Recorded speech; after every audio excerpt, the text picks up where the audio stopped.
Somebody must have been telling lies about Joseph K. For doing anything wrong, he was arrested on a fine morning. ചെയ്യാത്ത കുറ്റത്തിന് Joseph K ഒരു സുപ്രഭാതത്തിൽ arrest ചെയ്യപ്പെടുന്നു എന്നാണ് കാഫ്കയുടെ പ്രഖ്യാതമായ നോവലിൻ്റെ ആദ്യ വാചകം. പ്രാഗിലെ പ്രാകൃതമായ കോടതി നടപടികളെക്കുറിച്ചാണ് കാഫ്ക വിവരിക്കുന്നത്.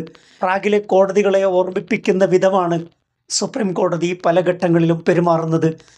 പ്രതീക്ഷിച്ചതുപോലെ ഉമർ ഖാലിദിന് വീണ്ടും സുപ്രീം കോടതി ജാമ്യം നിഷേധിച്ചിരിക്കുകയാണ്. വിചാരണ കോടതി നടത്തേണ്ട പ്രസ്താവം സുപ്രീം കോടതി ജാമ്യാപേക്ഷയിൽ വിധി കൽപ്പിക്കുകയാണ്. അങ്ങനെയാണെങ്കിൽ സുപ്രീം കോടതി മറ്റൊരു കോടതിയിൽ വിചാരണ നടക്കുന്ന കേസിൽ ഇന്ന് വരെ വിചാരണ പൂർത്തിയാകാത്ത കേസിൽ പ്രതികൾക്കെതിരെ തെളിവുണ്ടെന്ന് സുപ്രീം കോടതി പ്രഖ്യാപിക്കുകയാണെങ്കിൽ എന്തുകൊണ്ട് അവരുടെ വിചാരണ പൂർത്തിയാക്കുന്നില്ല, എന്തുകൊണ്ട് അവരെ ശിക്ഷിക്കുന്നില്ല എന്ന ചോദ്യം ചോദിക്കാൻ സുപ്രീം കോടതിക്ക് സാധിക്കുന്നില്ല. കാരണം സുപ്രീം കോടതി പ്രോസിക്യൂഷൻ്റെ, ഡൽഹി പോലീസിൻ്റെ, കേന്ദ്ര ഭരണത്തിൻ്റെ ഇംഗിതത്തിനനുസരിച്ചാണ് ഈ വിഷയത്തിൽ ജാമ്യാപേക്ഷയിൽ വിധി പറയുന്നത്. എന്തുകൊണ്ട് വിചാരണ പൂർത്തിയാകുന്നില്ല എന്ന ചോദ്യം പോലും ചോദിക്കാൻ സുപ്രീം കോടതിക്ക് സാധിക്കുന്നില്ല.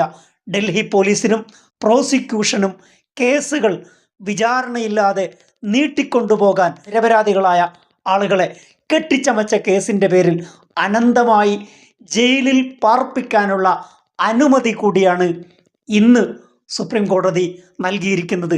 ഇനി ഉമർ ഖാലിദിന് 1 വർഷം ജാമ്യത്തിന് അപേക്ഷിക്കാൻ സാധിക്കുകയില്ല. ബെയിൽ ഈസ് ദ റൂൾ, ജാമ്യമാണ് നിയമം. ജസ്റ്റിസ് VR കൃഷ്ണയ്യർ ഉൾപ്പെടെയുള്ള മഹോന്നതരായ സുപ്രീം കോടതി ജഡ്ജിമാർ സുപ്രീം കോടതിയുടെ പ്രൊസീജിയറായി ഇന്ത്യയുടെ നീതിന്യായ വ്യവസ്ഥയുടെ അടിസ്ഥാന തത്വമായി അംഗീകരിക്കപ്പെട്ടു പോരുന്നത് ജാമ്യമാണ് നിയമം, ജയിൽ അപവാദമാണ് എന്നാണ്. വ്യക്തി സ്വാതന്ത്ര്യം UAPA കേസിൽ ബാധകമല്ലെന്നാണ് സുപ്രീം കോടതിയുടെ നിരീക്ഷണം. അപകടമുണ്ടാക്കുന്ന, നമ്മുടെ ജനാധിപത്യത്തെ ദുർബലപ്പെടുത്തുന്ന, യോജിക്കാനുള്ള ആളുകളുടെ അധികാരത്തെയും അവകാശത്തെയും ഇല്ലാതാക്കുന്നതാണ് സുപ്രീം കോടതിയുടെ ജാമ്യം നിഷേധിച്ചുകൊണ്ടുള്ള വിധി. ഈ കലാപമാണ് കേസ്. ഡൽഹി കലാപത്തിന് ആഹ്വാനം ചെയ്തത് അനുരാഗ് താക്കൂർ ആയിരുന്നു, BJP നേതാക്കളായിരുന്നു. കലാപത്തിന് ആഹ്വാനം ചെയ്ത മിശ്രയുടെയും അതോടൊപ്പം അനുരാഗ് താക്കൂറിൻ്റെയും പേരിൽ എന്തുകൊണ്ട് FIR ഇടുന്നില്ല എന്ന് ചോദിച്ചത് ജസ്റ്റിസ് മുരളീധർ ആയിരുന്നു. ആ ജസ്റ്റിസ് മുരളീധറിനെ രാമാനം ട്രാൻസ്ഫർ ചെയ്യുകയായിരുന്നു കേന്ദ്രഭരണം, നരേന്ദ്രമോദി. കലാപമുണ്ടാക്കിയത് സംഘപരിവാർ, പക്ഷേ കേസെടുത്തിരിക്കുന്നത് ഉമർ ഖാലിദിനും സർജീൽ ഇമാമിനുമെതിരെ. ഈ കേസിൻ്റെ FIRൻ്റെ അടിസ്ഥാനം എന്ന് പറയുന്നത് അമിത് മാളവ്യയുടെ ഒരു ട്വീറ്റാണ്. അമിത് മാളവ്യയാണ് രാജ്യദ്രോഹികളായ ഇവരുടെ പ്രസംഗം എന്ന് പറഞ്ഞുകൊണ്ട് ഒരു പ്രസംഗം ട്വീറ്റ് ചെയ്യുകയും ആ പരാമർശമാണ് FIR ആയി വരുന്നത്. അതാണ് 5 വർഷത്തെ തടവറ ഉമർ ഖാലിദിന് സമ്മാനിച്ചത്. പ്രഥമ ദൃഷ്ട്യാ തള്ളിക്കളയാൻ പറ്റുന്ന കേസാണ്. ഒരു ദിവസം വിചാരണ ചെയ്താൽ ആ കേസിൽ ഉമർ ഖാലിദിനെ കുറ്റവിമുക്തനാക്കാൻ കഴിയും. അത് നിയമത്തിൻ്റെ മുമ്പിൽ നിലനിൽക്കില്ല എന്ന് ഏറ്റവും അറിയാവുന്നത് ഡൽഹി പോലീസിനാണ്. സത്യവും നീതിയും കണ്ടെത്താൻ കോടതികൾക്ക് സാധിക്കുന്നില്ലെങ്കിൽ എങ്ങനെയാണ് ജുഡീഷ്യറിയെ പരിപാവന സങ്കല്പമായി നമുക്ക് കൊണ്ടു നടക്കാൻ കഴിയുക? വിചാരണ തടവുകാരനായി 5-6 വർഷം ഒരാളെ ജയിലിൽ പാർപ്പിക്കണമെന്ന് ഇന്ത്യൻ ഭരണഘടനയിലോ ഇന്ത്യൻ നിയമത്തിലോ എവിടെയെങ്കിലും ഉണ്ടെന്ന് സുപ്രീം കോടതിക്ക് പറയാൻ സാധിക്കുമോ? ജുഡീഷ്യറിക്ക് പറയാൻ സാധിക്കുമോ? ഇങ്ങനെ കാരാഗ്രഹത്തിൽ പൗരന്മാരെ താമസിപ്പിക്കാൻ വേണ്ടിയാണോ നമ്മുടെ ജുഡീഷ്യൽ സിസ്റ്റം ഇവിടെ പ്രവർത്തിക്കുന്നത് എന്ന ആത്മവിചാരണ, പുനഃപരിശോധന കോടതികൾ നടത്തേണ്ടിയിരിക്കുന്നു. കോടതികൾ ഇരുട്ടിനൊപ്പം, അനീതിക്കൊപ്പം നിലനിൽക്കുമ്പോൾ പൗരന്മാർ ഭരണഘടനയുടെ എല്ലാ സാധ്യതകളും ഉപയോഗിച്ച് ഇത്തരം അനീതിക്കെതിരെ നാം ശബ്ദിച്ചുകൊണ്ടിരിക്കണം. വിചാരണ തടവുകാരായി അനന്തമായി ആളുകളെ, പൗരന്മാരെ താമസിപ്പിക്കാനുള്ള ബ്ലാക്ക് പേപ്പറാണ് ഇന്ന് സുപ്രീം കോടതി നൽകിയിരിക്കുന്നത്.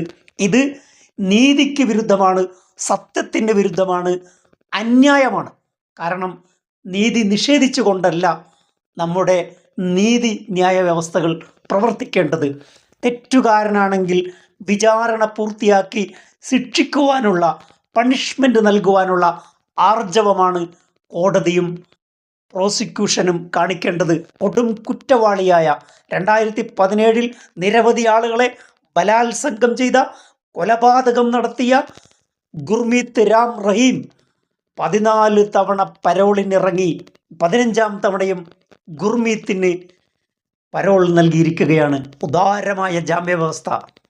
കൺവിക്റ്റഡായ ഒരാൾക്ക് 2017 അറസ്റ്റിലായ ഗുർമീത്തിന് 14 തവണ സ്വാതന്ത്ര്യം അനുഭവിക്കാൻ ജാമ്യം നൽകിയ അതേ കോടതിയാണ് തെളിയിക്കപ്പെടാത്ത കുറ്റത്തിൻ്റെ പേരിൽ, തെളിയിക്കാൻ സാധിക്കാത്ത ഒരു കുറ്റത്തിൻ്റെ പേരിൽ, വിചാരണ പൂർത്തിയാകാത്ത ഒരു കുറ്റത്തിൻ്റെ പേരിൽ നിരപരാധിയായ ഒരു ചെറുപ്പക്കാരനെ, രാജ്യത്തെ ചിന്തിക്കുന്ന ഒരു ചെറുപ്പക്കാരനെ, ഡോക്ടറേറ്റ് നേടിയ ഒരു ചെറുപ്പക്കാരനെ, ജവഹർലാൽ നെഹ്റു യൂണിവേഴ്സിറ്റിയിൽ പഠിച്ച ഒരു ചെറുപ്പക്കാരനെ അന്യായമായി തടവിൽ പാർപ്പിച്ചിരിക്കുന്നത് ഇത് എന്ത് നീതിയാണ്? ഇത് അനീതി തന്നെയാണ്. ഇതാണ് അന്യായം. കാഫ്ക വരച്ചിട്ട ട്രയലിലെ ഇരുണ്ട നിയമവ്യവസ്ഥയെയും നീതിന്യായ സംവിധാനങ്ങളെയും ഓർമ്മിപ്പിക്കുകയാണ് ദൗർഭാഗ്യവശാൽ രാജ്യത്തെ പരമോന്നത നീതിപീഠം. മറ്റൊരു വിഷയമായി അടുത്ത എപ്പിസോഡിൽ. Thank you for watching.